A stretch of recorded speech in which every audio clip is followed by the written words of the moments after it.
Another episode of PBT Extra. I'm excited to get your download on that Golden State Warriors Brooklyn Nets game. Let's just talk about that for a second. Golden State came out and put on a show in Brooklyn. What were your biggest takeaways?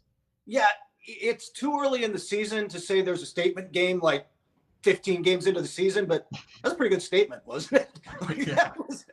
That was, you know what it felt like? It felt like the Nets learned what contender status is going to look like right now. Like, it's early in the season and the Nets can still get there. And frankly, the Lakers, the Bulls, there's like a lot of teams. We could say maybe we'll get the Bucks, we'll get back healthy and get there. The Warriors are there now. And they, by the way, they get Klay Thompson back. They could get James Wiseman back like in the next week or two. Suddenly that team, Corey, that team, I mean, did you come away thinking, man, that team looks real? Like, that's a contender? Yeah, and the thing about the Warriors, honestly though, Kurt, they've been looking that way since the preseason.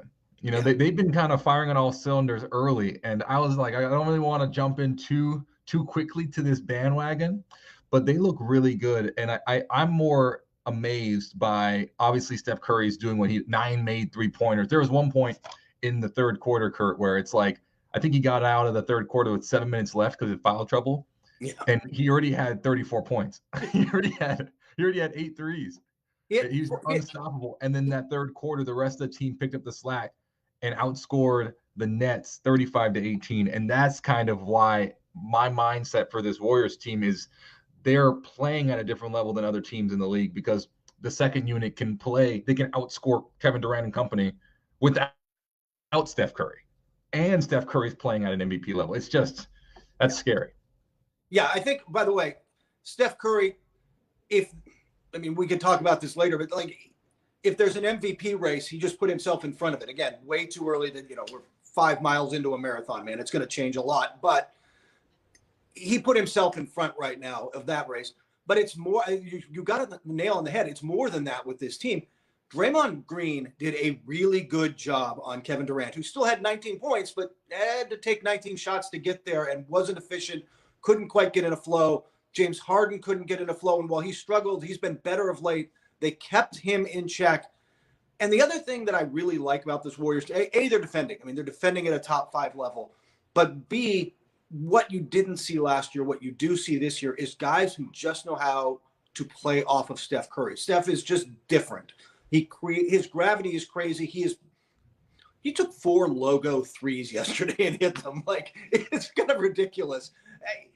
But when he's warping the defense and pulling doubles basically that far out, last year, Oubre and a rookie and Wiseman and all these guys didn't know what to do with that space. They do this year. Like the guys, Jordan Poole, Gary Payton the second has come on and looked fantastic of late. Just up and down the line, every guy they bring in has a high IQ play and knows what to do with that space. And they're cutting to the basket and they're just tearing teams up. They're getting their shots at the rim because Curry's pulling the defense out. They look like they're clicking, and the pieces that they will add should, knock on wood, should fit right in. And yeah, look, to me, that's where they are. They're not only going to be on top of the NBA power rankings this week for us, they're the team right now. That's the bar. When Wiggins starts playing, when he plays with confidence, like you said, that's dangerous because Steph Curry is going to do what he does, which is 30 plus points every night, making threes from the logo, just on a whim. But I love how Jordan Poole plays the way, in my mind, Andrew Wiggins should play every night, right? Jordan Poole goes and he doesn't care. He's taking over possession. He's taking that shot. And I love that confidence when you're playing alongside a former number 1 overall draft pick in Wiggins, right? Yeah. And Steph Curry and Draymond Green and Andre Iguodala. Like, think about the guys he's playing with, and he's fearless. So when Andrew Wiggins plays with that type of confidence as well, and then, I think this team's unstoppable at the current moment. Like you said, we're 5 miles into a marathon. But when Klay Thompson comes back, I want to know if Wiggins and Poole will continue to shoot with that confidence, or will they start deferring and then becoming more timid? Because Klay, remember, Klay is one of the baddest shooters to ever play the game. So I'm curious to see how that will also kind of affect the first couple games when he comes back. Will there be timidity? Or will there still be that confidence that we're seeing them play with right now? Yeah, hopefully that continues. What did you get from the Nets out of this? I mean, Steve Nash said after the game, we're not elite right now. Like, we have to get there. We're not playing at the level, not only of he named off teams, not only the Warriors, but he named off teams in the East like the Bulls and that are the Heat that are playing better than them right now. I mean, what did you take away? Yeah, this is kind of one of those things where I feel like we're the oven, is like I'm waiting for it to preheat. And I'm just kind of like buying time. I'm waiting for the oven to preheat. I'm like, it's at 350. It's gonna get there eventually.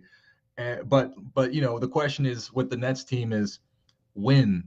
It's always that question of when. We're waiting, and then dinner never gets made. So I do wonder with the different lineups that they're experimenting with, trying to let the dust settle. There's always that question of Kyrie hanging over them. Will he come back? And will that continuity plan that they had from the playoffs carry over? Or are they going to continue to have to experiment? What if something changes mid-season? There's always that question of, is this our team? And I don't necessarily think that is helpful in the current scenario. We know with the Lakers, they won a championship, pretty quick. When LeBron got there, AD got there, they won pretty quick. They didn't need 10 years of championship DNA to do that, right? So I'm not concerned too much, but I do agree with what Coach Nash said is like right now, who are the Nets? If you had to define them in a word or two, could you? No, I don't know I think they're still searching for that identity. They're not a defensive team. That Kevin Durant has kind of carried them because he's also, until last night, played at an MVP level. Like, he's in that conversation. But I think some of the holes in what they don't have were exposed last night. They could use more shooting. Now, getting Joe Harris back will obviously help that. But they need more shooting. The other part of it is that bench is just not athletic. That's just an older bench, except for Nick Claxton, who is out injured. That's just not an athletic second unit. And it kind of got exposed by an athletic Warriors second unit. Like, they've got some stuff to go look at. Kyrie would solve a lot of problems, man. Like, they just would look better. But if that, I mean, you can't count on that right now, right? Like, you've just got to keep playing. He's not in the locker room. You've got to play. And they've got to figure out who they are without Kyrie and who they are as a team that can contend. Because I still believe this is a contending team. I'm with you. I'm not panicking on them, but there were signs of concern, and there's work to do there. And remember, just to put it out there, the first net superstar was Kyrie. Yeah. Right. So when I think about like when Kevin Durant joined the Warriors, Steph was there. It's Steph's team. Steph built that identity over the years with Clay, with Draymond, and Kevin Durant came in, added that. And Kyrie was the first net superstar, and he's out right now, right?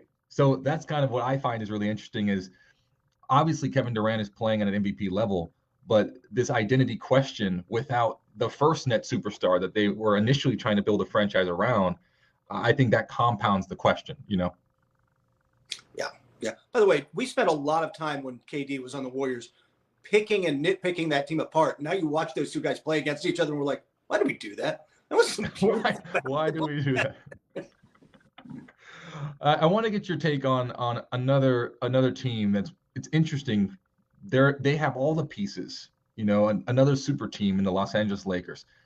They got all the pieces, but they've been struggling recently. LeBron James, he's been out for 2 weeks with an abdominal strain. They're going on a pretty tough road trip coming up. I'm going to read you some of the names. Milwaukee. That enough. That should be like, okay, this is going to be pretty tough. Boston, Detroit, New York, Indiana, but Milwaukee I'm looking at first and foremost. What do you think about this Lakers team as they head into this road stretch?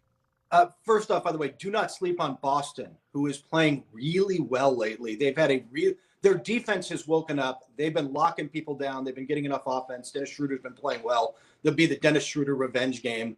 Like, there's going to be, just watch out for that Boston Laker game on Friday night, which is the one LeBron allegedly will be back for. Hopefully we'll be back for.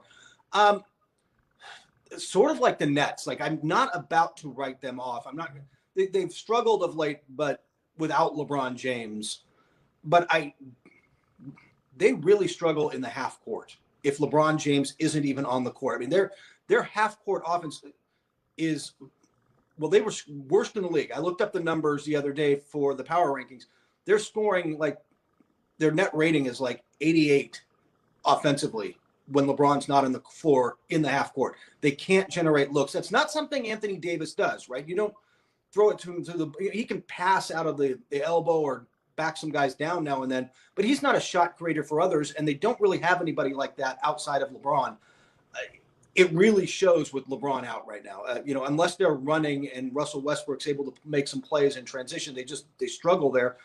This is not a great defensive team anymore. They will get Trevor Ariza back. That'll help, but this is not a team built on defense like their championship team was. I think they're really struggling for an identity. I think they're trying to figure out who they are with Russell Westbrook. I mean, Carmelo's played great offensively, but you watch the game the other night, he's a target, man.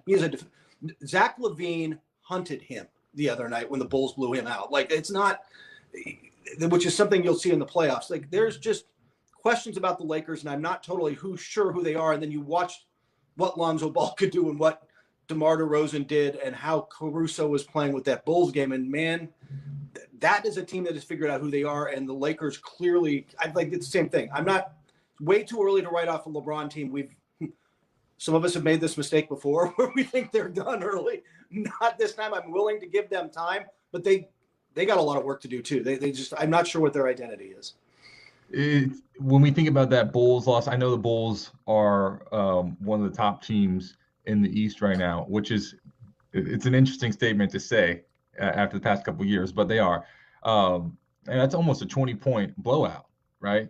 And I think when you look at some of these teams coming up, Detroit, Indiana, do you think if any of these losses, I guess, how much stock would you take in a Lakers loss, against a team like Detroit or an Indiana on this road trip without LeBron, or maybe with LeBron if he ends up coming back? I'd take something away from it, but I mean, this is a team that's already lost to Oklahoma City twice, right? Like, they've had some bad losses and a couple of good wins, but they're capable of really laying an egg, especially without LeBron. They can really lose to anybody on any given night. They are fully capable. So I'm not sure that I would take that much away from it. It's just, to me, it's a little hard to read this team without LeBron, because with a healthy LeBron and Anthony Davis, they're still contenders. They're still a team that wherever they land in the seedings are capable of putting together a playoff run behind those two. Even if I've got questions about Westbrook's fit and Carmelo's defense and rim protection and 18 other questions, they got LeBron and AD, man. Yeah, it's hard to argue against that dynamic duo. But another dynamic duo that has been surprising the league and just in their potency, the Chicago Bulls dynamic duo. I mean, you have Zach LaVine and DeMar DeRozan both averaging over 25 points. It's been explosive. That game against the Lakers that you mentioned, 38 for DeMar. I mean, what a performance. What have you seen from this Bulls team so far? What's to like? Well, three things, and one of them is Zach LaVine, but we kind of expected that. I think you and I talked about him getting an Olympics bump, right? Like, he came out of those Olympics and was ready to go put up numbers in a by the way, in a contract year, not so coincidentally, but putting up big numbers. So I think, that we expected. The two things that have caught me off guard, I questioned the DeMar DeRozan fit. I'm like, oh man, they've already got ball handlers and you're taking the ball out of LaVine's hands or Lonzo's hands. And is this going to fit? It's fit great. And sometimes we just have to remember, Mike D'Antoni was big on this, man. Talent figures it out, right? Great players figure out how to play together. DeMar DeRozan has figured out how to play with those other players. He is killing it from the mid-range. But what's also impressive, he's not a great three-point shooter, 37% from three this year. And if he's knocking down threes, he's only taking 2.5 a game. But if he's knocking those down and you've got to respect him out there, they become so much tougher to stop. And the other thing, the biggest thing to me, remember how they were going to be terrible on defense, Corey? They're good. They're a top 10 defensive team. Lonzo Ball is good. Now Alex Caruso is in the starting lineup, and he's just dogged defensively, fights through screens, does all those little things. They've become a good defensive team. I did not see that coming. I thought they'd be in shootouts every night. They are stopping teams, and that's what's making them a potential contender and a real threat come the playoffs. If they can continue to get stops, they've certainly got plenty of offense, Corey. I mean, what did you take away from them? Yeah, exactly what you said. We initially thought, that this was an interesting amalgamation of talent, right? It's like you got Vucevic, you have Levine, DeMar DeRozan, like Kobe White was playing well, but then now with Lonzo Ball, there's all these questions, right? Like, who is this team? And we were wondering how the dust would settle. Well, it looks pretty good. And what's fascinating about it is you hit it on the head, the effort. There's when you put on a Chicago Bulls jersey, I mean, there is so much history and pride with that uniform. It's one of the most iconic teams in the NBA. And recently, we haven't seen that pride on the floor.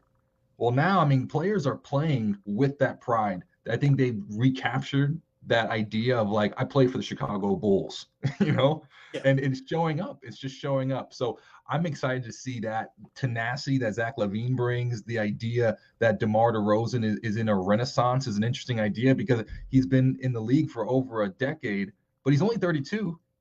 It's not like he's old. He's only 32. So I love to see that people are playing with tenacity, with fearlessness, and with a little bit of a I'm gonna show you what I can bring, and I'm gonna show you just how good Chicago can be again. And I mean, I love to see players play with that kind of pride. Yeah. By the way, I like you watch their intros on a game and that music comes on from the Jordan era, that intro music, and you're like, oh yeah, Bulls, man. Bulls. It's just still magical. Yeah, they have been one of the big surprises early in the season is just how good they've been. I didn't think that they would be. I didn't think they would be this special. I thought they'd be fighting around 500, and now they look not only like a playoff team, but like a dangerous playoff team. But I'm interested though, Kurt, because think about some of the other teams we've seen in the Eastern Conference do this, like a leapfrog. I would throw out the Hawks. I would throw out the Knicks, right? Is it sustainable? Even the Heat, remember the Heat leapfrogged everybody, and then they've been kind of dwindling, and now we have Kyle Lowry, and everyone's excited again.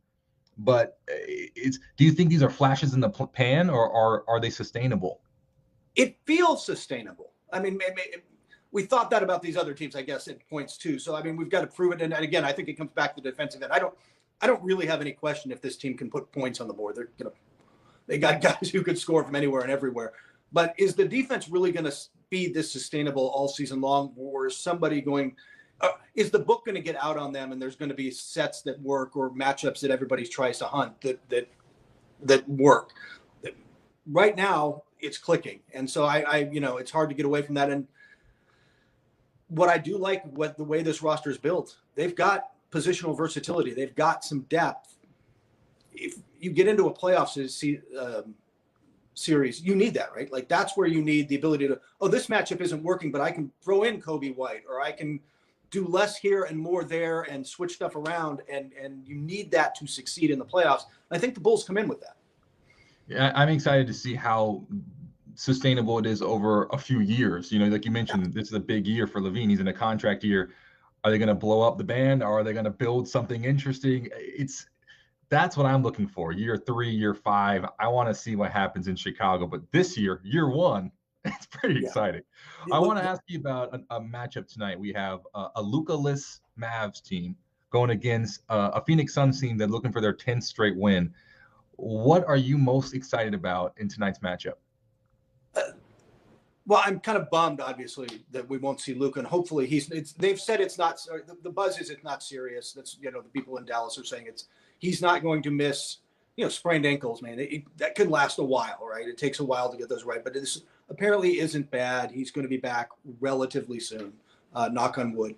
And I'm curious to see how that's going to work because Kristaps Porzingis has played pretty well lately. Like he's started to find himself, and that's real. I mean, ultimately they need he's got to be the key. They've been playing Jalen Brunson more with Luka. I mean, he's almost like 6th man of the year caliber numbers, but they've been playing him more with Luka as a secondary playmaker. That's worked really well. Jason Kidd's finding some combos that are working there, and they're starting to get together. But without Luka, I'm not sure how all that comes together smoothly. Meanwhile, we knew the Suns were good, right? But they kind of got it's not a surprise. They got off to a slow start, and sometimes what you need and what they got was, hey, here's the soft spot in the schedule. You got 8 games or 9 games in a row against lesser teams that you should be able to handle, and it let them get a rhythm. It let them they get campaign back healthy, which really helps. They've done some of this without DeAndre Ayton. He'll be back pretty soon, but I think it just let them find their rhythm again. And now that they've got their rhythm again, watch out. Their schedule, they've got 2 games against Dallas. They've got, I think, they have Denver coming up. They go on the road. Like, their schedule gets tougher, and we'll see if this is real. You know, they're going to lose a couple games. It'll get real. But I think that they came in as one of the favorites, and I think they've just kind of found their groove now. What about you? I mean, have you taken away from anything? Yeah, you mentioned Kristaps. I just want to make sure we give him some love here. He's averaging a shade over 19 points a game, 19.3, 8 rebounds almost per game. You know, we always talk about Dallas as being inextricably linked to Luka. You know, it's almost like the Luka's health, you know, as far as like, is he playing well? That determines Dallas's outcome. But what the biggest question mark for Dallas was, you know, could Kristaps be kind of what we're seeing? We just mentioned Chicago. Can he give you 20 a game, 20 and 10? Can he give you 25 and 10 a game and be that other player that, like, when in scenarios when Luka has an off game, which doesn't happen very often? I feel like an off game for Luka is like a double-double instead of a triple-double. You know, it's just like, oh man, I only had 6 assists tonight, you know. But the thing is, it can't all be a one-man show. And I like to see the development of Kristaps, but he's only played 8 games. You know, like we talk about, this is always a question of how many games does he play? And it's just, how many games does he play? 1, and then 2, how many games does he play well? I'm just curious to see, can Kristaps continue to develop into that player that Dallas hopes and needs him to be? Because if not, you know they're going to build around Luka. Like, that's not a question, right? Like, who's that second guy if it's not Kristaps? And I think it's starting to kind of come to that point where you're like, okay, well, what in the world are we going to do here if he doesn't become the player we need him to be? But then the other side for the Suns, I'm curious to see how, just moving forward, not tonight, but just in general, I just want to throw this out there. Aiden, you know that he didn't get the max contract extension he was looking for. This is an opportunity. There's a financial incentive this year. I want to see him continue to bloom and blossom into the player that we knew he could be, right? That we got to see a glimpse of last season. But, you know, he was much like the same kind of thing. What kind of player are we going to get here? We know what he can be. We haven't seen it. Then last season we saw it, but that was only a one-time scenario. Can we see it every year? You know, that's the question that I want to see. Yeah, and I think this is a situation where if you're DeAndre Ayton, isn't it good to have Chris Paul, like the veteran who's been through not only on the court battles, but has dealt with contract stuff and been a, you know, head of the president of the players union on your side going, hey man, control what you can control. Here, let's get you some points. Let's get you rolling. Like the kind of stuff that I think, the kind of veteran voice he needs in his ear. I don't think there'd be anybody better that I'd want in that situation than Chris Paul right now. If I were DeAndre Ayton, he's in a very good spot. Yeah, and then for the Mavs, you know, I think tonight's game will probably be pretty one-sided. I think it'll be the Suns, but I do think what's interesting is the comp for the Mavs, though. Like I mentioned, to me, is the Bucks, the early Bucks. Yeah. Like, you know, Luka's kind of like Giannis. You know, like the question is not if he's going to win an MVP and Finals MVP. It's just kind of when, right? It's like, when is he going to like become that player? The thing though is with Chris Middleton's development over time. How every year he just gets better and better and better. Every year Giannis somehow gets better and better and better. It's hard to think that a 2-time back-to-back MVP can get better. Yeah. So that's what we're seeing in Dallas. Like, in my mind, the comp should be where Luka every year just gets better. And it's, how can a guy like Luka get better every year? It just happens, right? And can Kristaps get better every year like the same way Chris Middleton got better every year? Because the other pieces around them, you kind of know what you're going to get from Hardaway Jr. You know what you're going to get from Brunson, you know? Right. But you need those two guys to grow the same way that the Bucks grew. And if they don't, then that's what I mean is then something's got to give. Yeah, and they don't have their Drew Holiday. Like, at some point you need, you know, that was a great get for, the Bucks. You've got to pick up the right pieces that fit, and I think they're still trying to figure out what that'll be or if Brunson can be that guy, or how it's going to fit in Dallas. They're just, the pieces don't quite mesh, but if they get that Kristaps Porzingis consistently and healthy, they mesh a little better. They mesh a little better. And just curious, I'm going to throw a question out for you. MVP, we mentioned a couple names earlier in our conversation. Steph Curry, Kevin Durant. if you had to pick a front runner way too early in the season, who's in the conversation?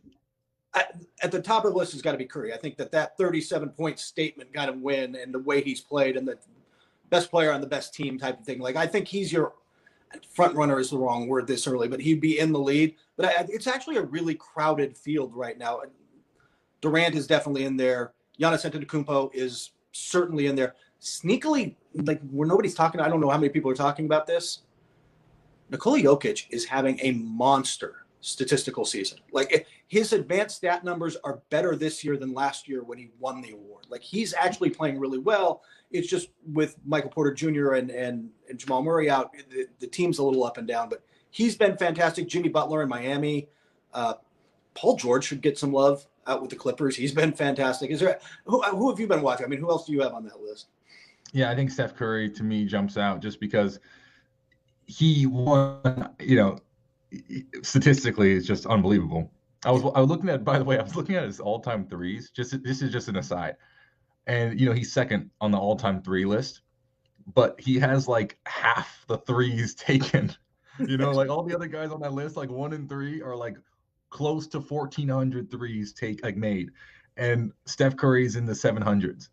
Yeah, and he's second. I mean, it's kind of like how in the world are you able to make that many threes on half the attempts? That 1 of 3. It's just crazy to me. But in games, I apologize, and half as many games as these other guys. It's just unbelievable. But anyways, I think Steph Curry is playing well because not only is he transcendent, but the team is also transcendent. They're playing extremely at a very high level, and I like how, for me, the most valuable player is not just statistics, but also what can you do for your team? How important are you to the team?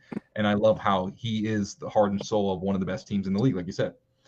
So he's my pick. But Giannis, man, we cannot sleep on the Bucks.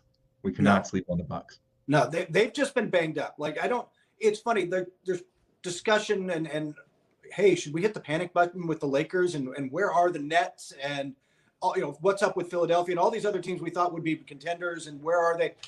And then you get to the Bucks they've struggled to start the season. Everybody goes, yeah, they'll be fine. Like, it's just injuries. It's just no Brook Lopez, Middleton missing time. Giannis missed a couple of games. They'll get it together.